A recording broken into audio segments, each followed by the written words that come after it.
She'll have new life within the belly of the beast. Oh, poor Mag.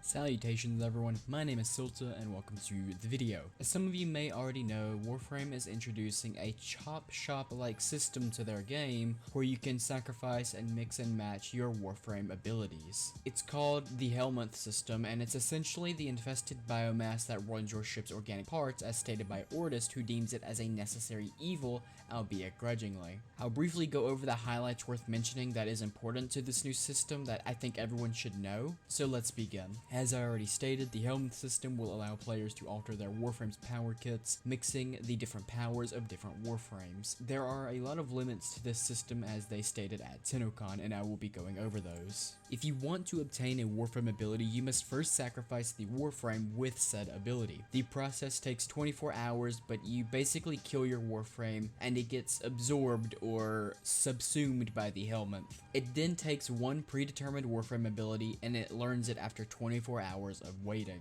As they showcase here, Mag is being subsumed so that the Helminth can learn her pull ability to put on another Warframe. And you will be able to put this ability on any Warframe in the game that you choose. Also, Mag's fine. She'll be fine.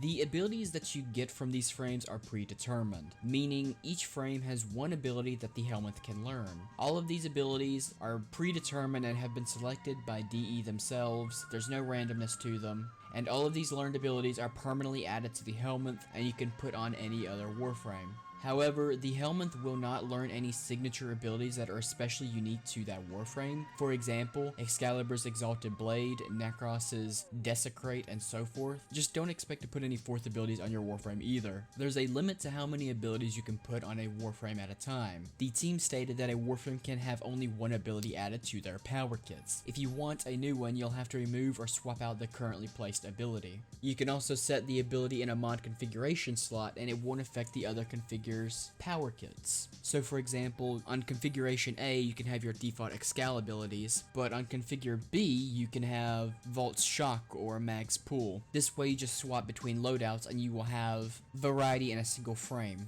Along the ability to learn Warframe powers, Helminth will come with its own set of abilities you can unlock as it levels up. We didn't get to see too many, but from the few that we did see, there were some interesting ones. We did see that they're going to be pretty powerful, like the ability to empower your next Warframe cast, doubling its strength for a single use. Another ability that was shown instantly recharges your shields by 25%, and another that increases sprint speed for a few seconds. I had a friend say that she was going to totally use the Empower ability with her Gara's Shattering Glass, and I think it'll be a fun ability to use with other Warframe's powers for stronger effects. It will definitely break the game's mechanics, and that goes without saying, but I don't know, DE seemed rather fine with this introduction. They didn't really state about the game being unbalanced with these abilities, so maybe they thought ahead of time of how to balance these abilities with your frames.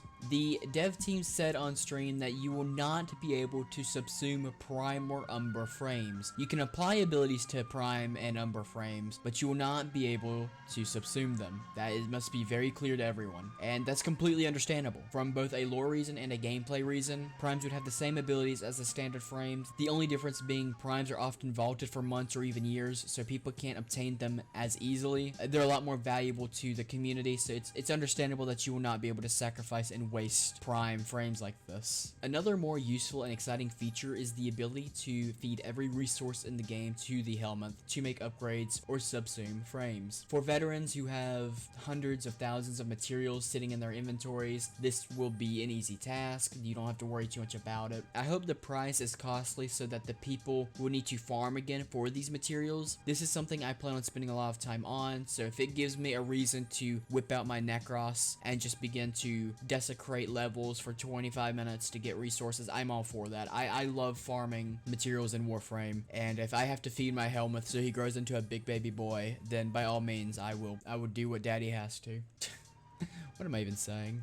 Although you can feed materials endlessly to the Helminth, it does not need a diverse diet. If you keep feeding it these same materials, you will not get as much out of it. Switching up the diet for your Helminth will yield more benefits and progress to unlocking new abilities and filling up the resources required to use the Helminth. Personally, I think this is a good thing. The way I see it, this will make it more of a necessity to farm again for materials. You will have to get a variety of different materials if you really want to get the most out of your Helminth. Because if I were to just give the 1 million rubido that I have to my Helminth, it'll take a while, but I'll eventually get to the point where it's full, but it's not going to be worth it. I'm losing out on so many resources, so I'm glad they're implementing a diet requirement so that people can't just force feed the poor thing one material and only one material that they have an excess amount of. So yeah, I'm really glad that they took this approach with it. But at the end of the day, this will likely be a game-breaking addition to Warframe, but a welcome one. I really look forward to this system. I think it's going to add a new whole element to Warframe in general. Many people are either for it or against it, most claiming that it will take the uniqueness away from frames. Can't believe I'm saying this, but Warframe's community is divided by the purity of their frames.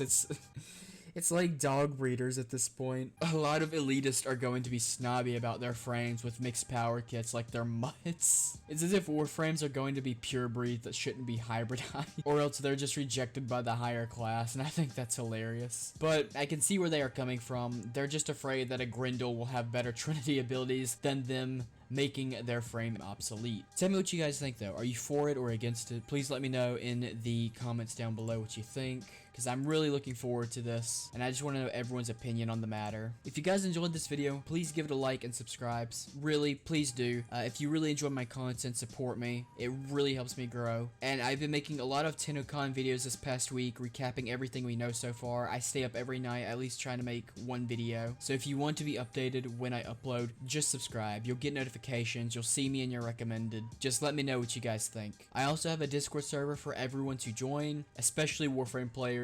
If you are interested in joining my Discord server, just check the link down below. One more thing, I also have a Twitch which is located below as well. I stream Warframe daily and nightly, and as of this recording, so come say hi sometime. In fact, I might even be streaming by the time this video is uploaded. If you enjoyed the video, remember, give it a like and subscribe. I've been Silta, thanks for watching, and I'll see y'all next time. Goodbye, everyone.